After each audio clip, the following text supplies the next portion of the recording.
Good evening, Dolphins fans. Welcome to another episode of On the FinSide here with Kat and Paul. Follow us on Facebook, Twitter, Spreaker, iTunes, YouTube, iHeartRadio, and Spotify. I'm Brian Cat NFL. Paul is fanatic_pick on Twitter. The Dolphins take down the LA Rams at Hard Rock Stadium 28-17, improved to 4-3 on the year. In Tua's first NFL game, or for our first NFL start, the main story of the game, the Dolphins force 4 turnovers in the second quarter, as well as a punt return from Jakeem Grant. It goes from 7-0 to 28-7 in the span of about 16 minutes. But Paul, taking a look at what we said in our breakdown beforehand in our preview of the Dolphins-Rams game, you saw something on tape from the Rams-Bears game that you thought made a lot of sense, that where the Dolphins defensively would be able to take advantage of what Jared Goff was going to bring to the table in this contest. I really did, and a lot of it boils down to, for one, watching Flores in the past coach against the Rams in the Super Bowl. You know he's got them figured out, and they haven't changed their offense much under McVay since that time. And for two, it's all predicated on the Dolphins not doing what the Rams dictate. Their pass protection, you typically don't want to end up spreading so wide chasing folks that in your splits on the offensive line. But the Rams almost do that in terms of hoping that they're dictating to you that with all their movements, all their screen game, all the reverses that they do, that you're going to keep your linebackers home 90% of the time, because you've got to account for all this action all over the field. But if you do what Miami's done so well this year and you execute a very well-timed blitz, that is going to wreak havoc on the Rams offense. And even though Miami didn't put up the number of sacks I said in my bold prediction, they did end up getting the number of turnovers and then some in the first half that I was expecting. Because we've talked a lot on this show about how your secondary and your front seven are so symbiotic as far as the coverage goes and the pass rush especially, that once they started just destroying Jared Goff, they pasted Jared Goff over and over and over they did again. He was throwing up bad balls. It's Miami easily could have had 6 interceptions today. They should have had an earlier one by Van Ginkel after they swatted it past the line of scrimmage. So not only were they destroying him, they were batting the ball at the line of scrimmage. They were moving guys and bringing pressure from every which way and not sweating, making sure they had every little aspect of every little corner of the field covered, because if you're getting to him, he doesn't have the time to make the reads. And guys like Landon Roberts blowing up those reverses in the backfield were huge on that front, and blitzing your linebackers effectively and well-timed, given the way they spread when they chase players in their blocking scheme. You can just give the Rams a very bad day on any given Sunday so long as you don't let them dictate to you what your defense is going to do. And then they were able to pin their ears back and get it done. Yeah, and that's exactly it, is that the Dolphins did not allow the Rams to dictate what was going to happen to them, because Jared Goff has thrown for 4,400 yards in back-to-back years. And this year, he had a quarterback rating of 102.8 heading into this game. But like we talked about before the game, if you're able to disrupt his timing, and it's the same thing with pretty much every quarterback, but it's more with Jared Goff. If he can't set his feet, that he can't drive the ball forward. And the Dolphins did not allow him to do that until the game didn't matter anymore. And when you look through this game, the second quarter is everything that mattered here, because it was 7-0 Rams at the end of the first quarter, and then At the end of the first quarter, Christian Wilkins has that interception. Then Tua throws his first NFL touchdown to Devontae Parker, where he was absolutely mauled on that play, which makes it 7-7. Then the Rams drive the length of the field, and Andrew Van Ginkel picks up the ball, runs it back 78 yards for the 14-7 lead. Then Jakeem Grant makes it 21-7 on that punt return. And then really the cherry on top was Jerome Baker coming and forcing having a forced fumble. Calvin Noy picks the ball up, returns it back to the Rams 1 to make it 28-7. I mean, it was an absolute avalanche. And what's amazing about this is after 7 games, the Dolphins have played now 7 games, and in 4 of those games, the game has been over by the end of the second quarter. Yeah, and really, it's so there's a couple of things based on it being over. For one, Miami got away from their blitz a little bit in the second half, trying to play it a little bit safe, which I didn't love. But again, given the way that Agba and Lawson were playing up front, given the way Van Ginkel was playing up front, given the way Christian Wilkins and Zach Sealer were playing up front, and hell, I'll say it, Raekwon Davis showed up a little bit today to play.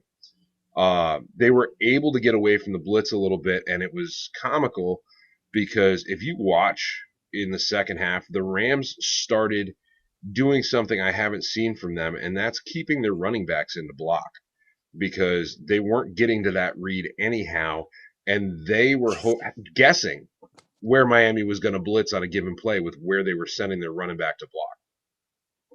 Yeah, and when you look at the Rams on the ground, I mean, they're very effective running the football, and they were effective when they ran the ball here against the Dolphins. But they didn't really have the opportunity to do it very often. I mean, Darrell Henderson, Malcolm Brown, and Cam Akers combined for,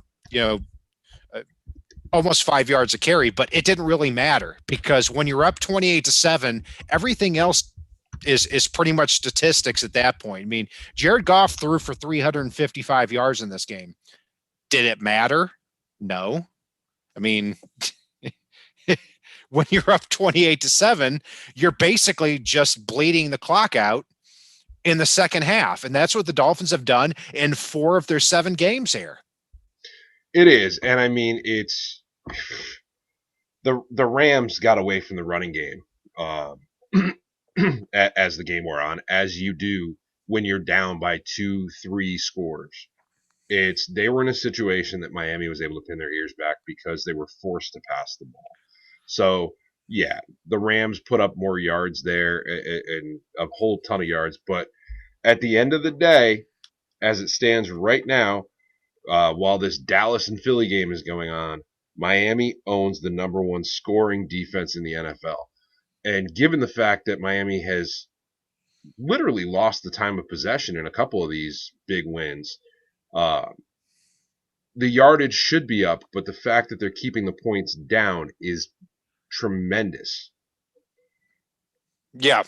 And if I had told you at the beginning of the day that Tua was going to throw for 93 yards, you'd probably thought it was going to be an embarrassing outcome for him.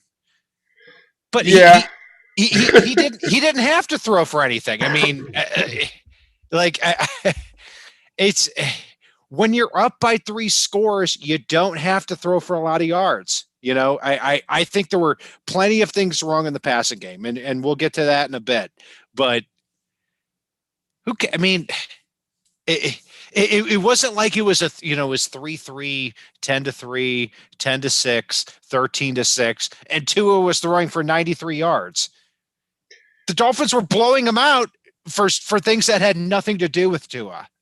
Yeah, and it's kind of weird. I mean, it's I've started today referring to Chan Gailey as either Chantastic or Chantragic to steal a Fitzism. But it's one thing I've noticed, and I really do need to dig more into the tape. I was saying this to CK out on Twitter.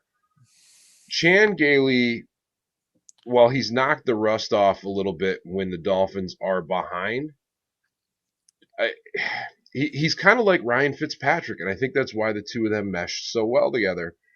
In that he doesn't really know how the hell to play with a lead and how to call the plays with a lead. It's once Miami gets even or has a lead, he kind of falls apart a little bit, and the bigger the lead gets, the more he just goes, run up the middle. Yeah, And I don't think he's even calling a play, just sending in run up the middle. I don't know. And we got to get away from that. maybe. But I got to say too that in a game like this, I really wish the Dolphins had a running back like Le'Veon Bell, a 225 to 230 pound running back instead of a 190 to 195 pound running back like Myles Gaskin or like Matt Breida. I because there's nobody to move the chains there at the running back spot. Come to the dark side with me, Cat. Come to the dark side. We want one of those big freaking workhorses that can just slam it in there and run people over when they're already tired out and quit. Maybe yes, an AJ Dillon type. yes, yeah. AJ Dillon was he averaging like 3 yards a carry with the Packers now? But I That's mean, better than Jordan Howard. yeah, Jordan Howard's inactive again. I mean, to the point where they bring Malcolm Perry out and he's running the Wildcat. I look, I have so little respect for the running back position to begin with, but just get somebody big back there that is not 195 pounds. Put Wilkins in. It maybe. I mean, that could possibly work. Or put Chandler Cox. I mean, in a game like this, you would think Chandler Cox and Jordan Howard would be a good 1-2 punch. Maybe when Austin Jackson gets back, we just start putting Jesse Davis in garbage time. It could work. Maybe. We'll Anyway. see. But so but here's the big thing is now the Dolphins have won 3 football games in a row. Next week, and I was talking to somebody who I really like talking to on Twitter. What I was talking to him about is if the Dolphins beat the Arizona Cardinals this upcoming week, and the Cardinals are a beatable team, then the following 4 games, you're talking about playing Denver, the Chargers, the Jets, and another team I'm forgetting. I mean, this season, after this win, to go 4-3 could get fun really quickly. If they can get the offense rolling, one of the things that I've said on here, I've said outside of here, I've said about any sports team that I've loved, I will take an exciting team that you don't know is going to win or lose on a regular basis, even though I want to win all the time, over a boring ass team that's just run your 190-pound running back up the middle, repeat, or just playing to not lose. I want them to play to win and make it exciting like the defense is doing right now, finally. Yeah, the defense, I can't explain enough how much Byron Jones and Xavier Howard, their ability to lock down the opposite sides of the field, the impact that makes. But even more so, I mean, Bobby McCain and Eric Rowe at the safety spot. I mean, they dominated this football game. And like you've said for many weeks on this show too, the symbiotic relationship between the pass rush with Emmanuel Ogbah and Shaq Lawson, 2 guys who had major not only sacks but forced fumbles, combined with that secondary, had a huge impact on this game. And I'm pissed, by the way, since you brought up fumbles. And all right, well, I'll get back to that. There's something I'm pissed about. Don't let me forget if I don't say it. Oh, I'll bring it up again. I know you love when I'm pissed. I know you do. Because you're usually the grumpy one. But no, God, it's at one point I heard the announcers say oh, Goff needs to start throwing it deep, and I just started laughing. I'm like, please do. Please throw at Bobby McCain, allowing a 0.0 passer rating in his area. Please throw at Nick Needham, who's having the game of his life. Please throw at Xavier Howard and Byron Jones. Please throw at Eric Rowe, who should have had 4 interceptions today. Yeah, go ahead. Yeah, Throw it deep, Goff. Throw it yeah, deep. And oh, yeah, take your time about it. So instead of hitting you every time as you release the ball, the front 7 can continue pasting you and knocking the ball out.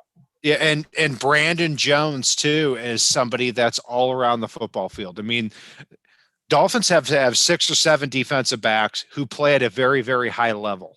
And the combination with that and with how much the linebackers are actually able to flow around the field and make plays, combined with the giant defensive ends and defensive tackles. I mean, one thing that I don't think we talk about enough is, between Shaq Lawson, I mean, Shaq Lawson is 6'3.5", 270 pounds.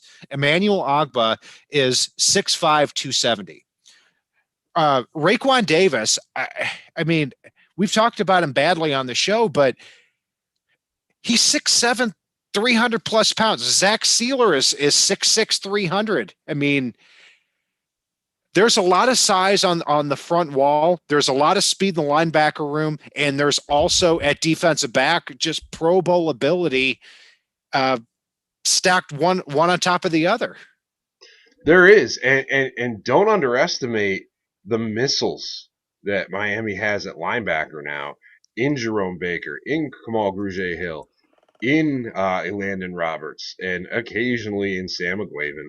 Let's face it, and I love Van Ginkel coming off the edge, which leads me to the thing I'm freaking pissed about, Kat. How many times this year has my bold prediction included a Van Ginkel touchdown? I think at least Yeah, twice. that's right. Yeah, And it freaking didn't today. and then he goes 78 yards for a touchdown on a fumble return. The ball finds him. There's no doubt about that. Yeah, that's funny. So you've got Van Ginkel taking it to the house. You got Jakeem Grant taking it to the house. So overall, a great Dolphins victory, but it wasn't all rosy because offensively, they didn't put a lot of yards up. Maybe because they didn't have to, but I have a problem with Myles Gaskin in this game, and I have a problem with Preston Williams. Yes. Myles Gaskin, that fumble, when it was a 7-7 football game, Myles Gaskin fumbles the ball there on the 10-yard line, and then Jared Goff fumbles it a couple of plays later. That's when Van Ginkel returned it to make it 14-7. And also, too, when there was 6.5 minutes left in the game and the Dolphins were up by 11, Gaskin had a very easy catch that he also missed too. So I've got a problem with him in this game, aside from his yards per carry. Yeah, it's God. I'm trying to think of the best. So Gaskin, I wasn't impressed with, and he came out gimpy at the very end of the game. But in reality, I'm gonna do an impression here of Preston Williams catching the ball today.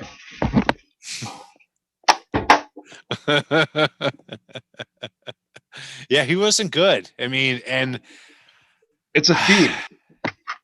I've said too that, and when I talked about just the idea of trading a 3rd or 4th round pick for Michael Gallup, I was just raked across the coals by a lot of people on Dolphins Twitter. Shame on you people, because I'm sorry, but 1 catch or 2 catches for 15 yards isn't good enough.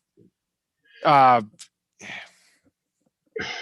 and there's other guys available that Miami could look to make a move for that maybe aren't the bell cow back, but a guy like Kerryon Johnson, a guy like Giovanni Bernard, who hasn't even been used by the Bengals this year, and the Bengals are trying to accumulate draft capital, so maybe they can build a group of meat monsters up front to protect Joe Burrow so he doesn't die before 2021 happens.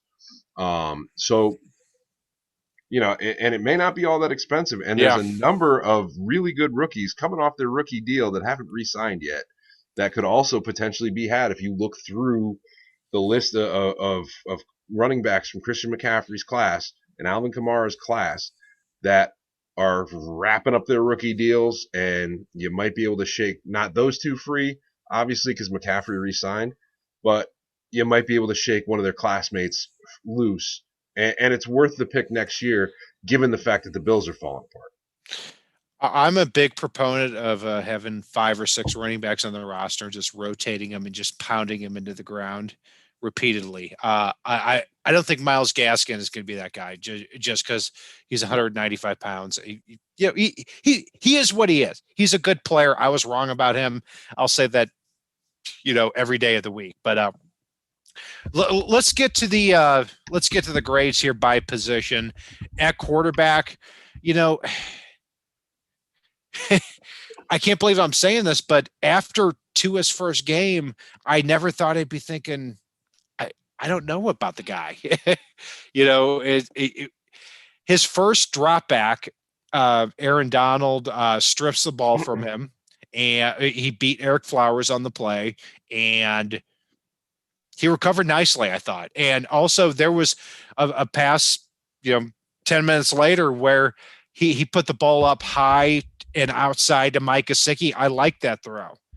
And other than that, I thought he was a caretaker with the football. So I can't say a lot of bad things about him. So I'm just going to go with a B- here for him in his first game. I'm going to give him a C here, and it's not a negative. It's his first NFL start. He finally has some footage of himself in an NFL game that he should have had from the preseason that they can break down with him and point at, okay, you did this well. You held the ball too long here. You held the ball too long there. This is where you need to progress through your reads. Great pass to Gesicki, didn't work out. Just throw it at Preston the same way you did, only to a different receiver. Things like that. But I think there was some good, and to be honest, Chan didn't open the playbook very far. A, because it's a rookie, and B, because Chan doesn't know how to play with a lead. So I'll give Tua a C here. There are a couple mistakes, and if it was his third season, I might be grading him a little harsher on this one. I probably would be grading him a little harsher on this one. But in a game, they were up by 3 scores, and they weren't opening the playbook very far anyway. Good job. Where we disagree is that I like that Chan Gailey does not open the playbook very far when they're leading by that much. And they were in this game. They were against the Jaguars. They were against the 49ers. They were against the Jets. So if you're up 21 points, I'm glad that you're not opening up the playbook. I want to save those for different days. We will have more time to talk about that in the future. I have to jump in on that one, Kat. Just for 1 second. It's you look at, and I'm going to use another rookie quarterback and his team in this one. The San Diego Chargers today were up by 21 in the fourth quarter and started playing like ass, and that snowballs. So they lost to Drew Lock and the Broncos, who came back from down 3 scores. That is not a very good football team that came back from down 3 scores because they started playing it safe in San Diego or whatever the hell the Chargers are. Yeah. LA, and that's where I need at least a 4-score lead before I start thinking about letting off the gas. Yeah, I can understand that. The other side of that is the Dolphins paid 2 cornerbacks $30+ million to be able to do that. I always felt like those games were under control. I didn't need style points afterward. So, but then again, I'm pretty sure that we may do a podcast where the Dolphins blow a 21-point lead at some point, not this year, but in the upcoming year. So let's move on to the running back spot. Myles Gaskin did not have a very good game, but I'm going to throw it to you for the grades on that. D. I need somebody else in there. I need him to be the change of pace. Yeah, I'm with you. I'm with you on that. Myles Gaskin is who he is. I mean, we've talked about everything else before that. Wide receiver and tight end, not a lot of passes thrown in this game. Mike Gesicki has went six quarters without catching a football. Before that, Ed Preston Williams did not do well. You did a great impression of him there before. Devontae Parker, though, did get mauled on Tua's first touchdown pass, but not a lot of separation, but not a lot of opportunities. So C plus. Yeah, I'm gonna go with a C. It's nice seeing Durham Smythe start to catch the ball. I think they're trying to force it to Shaheen a little bit. They need to get Parker more involved again. I liked when they started going to Isaiah Ford. Jakeem Grant had a beautiful catch early and really looked ready to go in this one. And if you can't get anything going, you need to start going to your slants. Tua threw that slant to Parker on the touchdown with a high degree of success. He throws a beautiful slant ball. Start using it, especially with your guy that can race and take a freaking punt 80 yards to the house. If you hit him short, he may take it long. Do it. Yeah, I'm right there with you. I'm going to throw it back to you for the offensive line. Offensive line, I'm going to give a B minus. I know Tua got hit a little bit. There were some rough spots early. Aaron Donald's going to make some plays. He is. We all knew that going in. Jamie Nails said it best. He's a guy that all he's got to do is beat you once and he's an all-pro per game. And he beat them a few times and did some things. But overall, I thought the offensive line played well, especially given the fact that we're still starting two rookies onto his blind side. Yeah, I'm going to go with a C plus. Aaron Donald, I thought, got back there a lot, but then again, it's Aaron Donald, and the rest of the unit, it's almost hard to judge because the Dolphins were up by so much. On the defensive side of the ball, that's where it gets fun. I mean, and I've got to say, Raekwon Davis, even though he's not somebody that we've said kind words about, if he can line up at 20 to 25 snaps a game at the nose tackle position, I don't think he gets knocked off the ball very often. And the same could be said for Zach Steeler, who plays even better.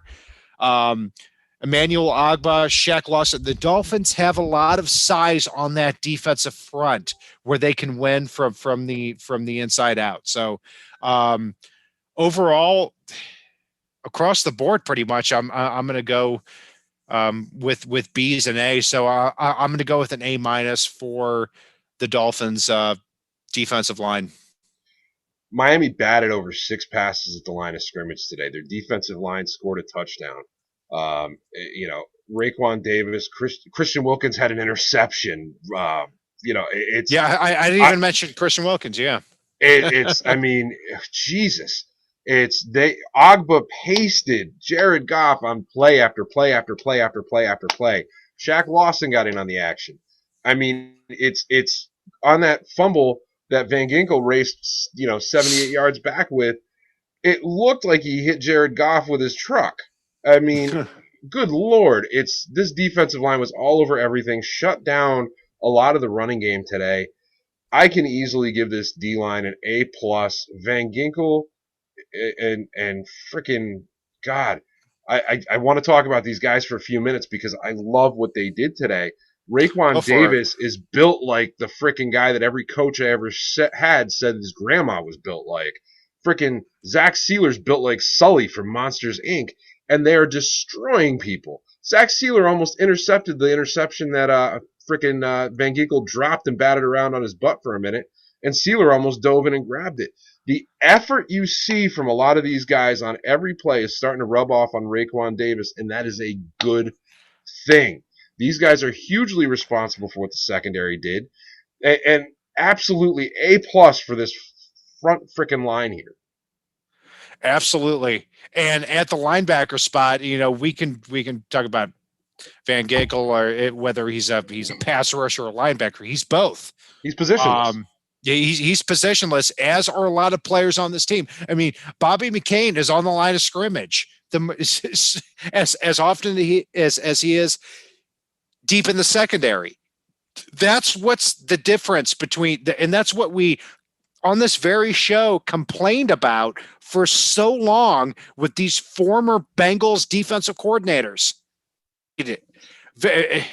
where they line up in the same spot every single play, and we wonder why they get their asses kicked. They're not anymore.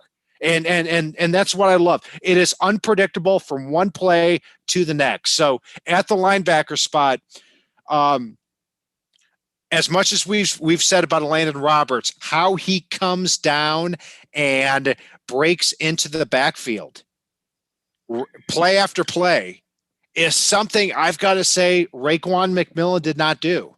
So when you look at that, Jerome Baker is somebody that is hit or miss on every play. When he was on the edge, he got pasted several times on that Robert Woods touchdown that made the game 7-0 with the Rams here. Didn't look good, but he's also somebody that makes plays, and he forced a very, very big fumble on that return for touchdown. So the speed of this linebacker unit and the intelligence also leads me to an A. I'm right there with you on the A. I mean, Van Noy batted a few passes down today. Landon Roberts single-handedly stopped a drive or two.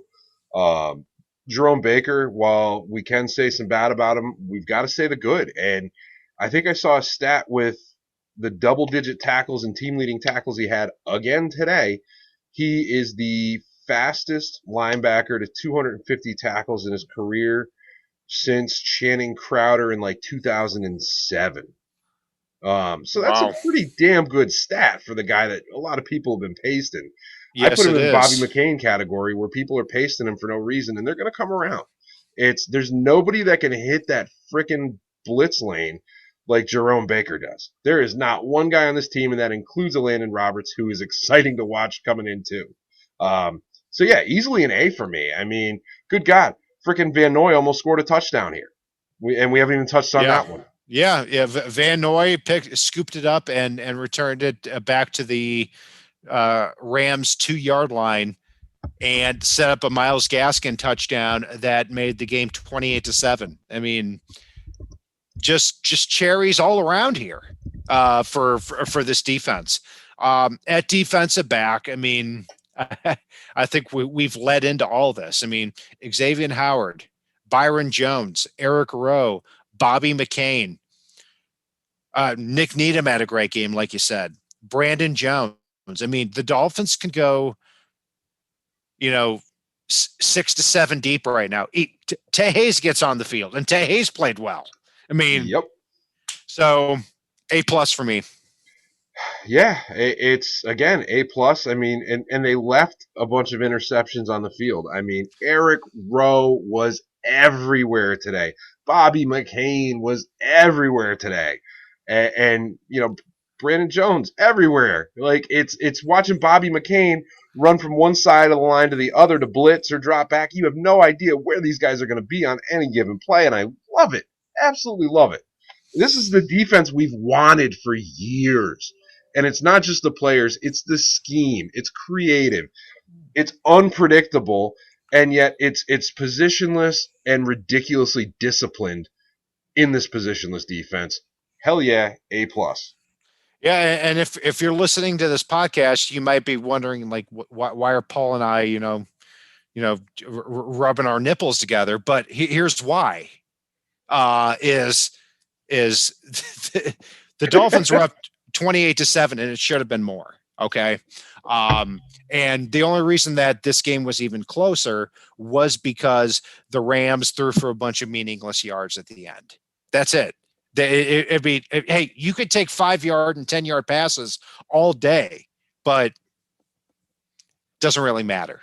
So special teams, Paul. I tweeted this out before, and I'll say it again. As much as I love Darren Rizzi, I love Danny Crossman's units even more. Yeah, it was a bloodbath in all three phases of the game today. I mean, Jakeem Grant, as much as folks have pasted him for his questionable decision making at times, even before he took that one to the house today, which I think you and I talked about offline, not on the air, about how the Rams return coverage, if Hecker outkicks his coverage, which doesn't happen very often. He's normally a very, very, very good punter. But when he outkicks his coverage units are a little susceptible. And we saw that today. But I want to get into some of the other areas too. I mean, Hawk continues to pound people inside the 10-yard line. Frickin' Sanders is automatic. And on a day that Sanders kicked the ball out of bounds on a kickoff and kicked one short, I can still easily give this unit an A plus as the first team in the NFL this season to have a punt return touchdown, and the smart decision making, like where Jakeem Grant fair caught and jumped out of the way so the ball bounced into the end zone, and he slowed up the coverage. Jakeem owned these guys today, as did the rest of the special teams units. Jakeem Grant took back a very important 30-yard punt return and then took one back to the house. And Matt Hawk, 9 punts, 5 inside the 20-yard line, including a 63-yard punt where there was another 10-yard penalty tacked onto it. I mean, just a phenomenal game. Jason Sanders remains perfect on the year. He didn't attempt any field goals, but he nailed his extra points, and You he mean probably AFC Special Teams Player of the Month, Jason Sanders? That is correct. We didn't even mention. We did a 40-minute show and did not even mention it last time. We had a lot to cover. We did. There's actually a lot of. We're not used to all this good news. Right. You know, when you think about it. But Jason Sanders kicked the ball out of bounds. We're gonna throw that out, you know, because it didn't have an impact on the game. But I'm also going to give it an A plus. I mean, this has been a phenomenal unit, and everybody is meaningful there as well. So, Paul, I'm going to throw it to you for your player of the game and your Coke Bus player of the game. Jesus, player of the game with so many A pluses. Crap. That's a tough one. That is a tough one. I'm going to throw this one. I'm going to go Emmanuel Ogbah. As much as I wanted to go with a Jakeem Grant or an Eric Rowe, I'm going to go Emmanuel Ogbah because he was pasting people and made so many subsequent things happen downfield and upfield and all over the damn field today for my player of the game. Coke Bus player of the game, this one's a pretty easy one for me.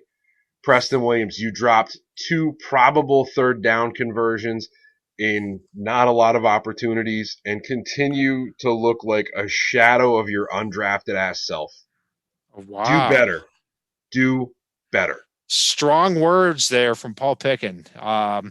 That's right. I can't fight him. I'm far away and we're quarantined. So yeah, I understand. And he needs to do better. There's no doubt about it. Do better. I don't say it. I'm going to go with, for my player of the game, I'm going to go with Jakeem Grant. I'll take the layup on that. Not only did he have the punt return for touchdown, but he had the 30-yard punt back to midfield as well. And he also caught a very key first down as well. When the Dolphins, it was I think it was an 18-yard catch against Darius Williams when the Dolphins eventually tied the game at 7-7. So very impressive with what he's doing there. My Coke Bus player of the game is going to be Myles Gaskin. He had 2 major problems in this game. He fumbled the ball at the Dolphins' own 10-yard line, and then also dropped a pass with 6 minutes left in the game that could have had a major impact on the game. The Rams could have come back at that point. So Gaskin's a good player, but he's getting my Coke Bus player of the game. I'll agree with you on Gaskin in that he had 2 problems. One was showing up today, and one was walking out onto the field today. Let's face it. He needs to get better at doing stuff. Yeah, going like forward. Football type stuff. Yep.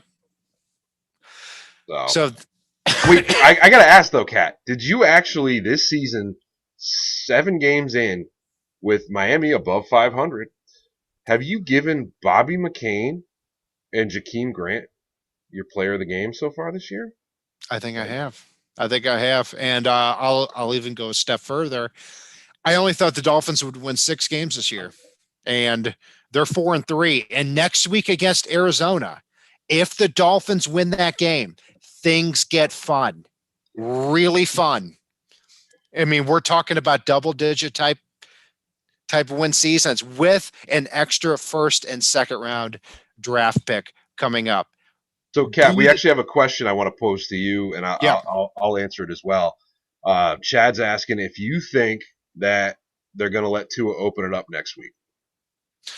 I think they're going to let them open it up every week moving forward, and I think that the reason that they haven't this game is only because of it's really rare to have a defensive touchdown, one defensive touchdown, basically two, because one was returned to the 1 yard line and also a kick return for a touchdown. So those are basically 3 defensive touchdowns, or 2 defensive touchdowns and a punt return in 1 quarter, which puts you up 28-7. So yes, I think they will.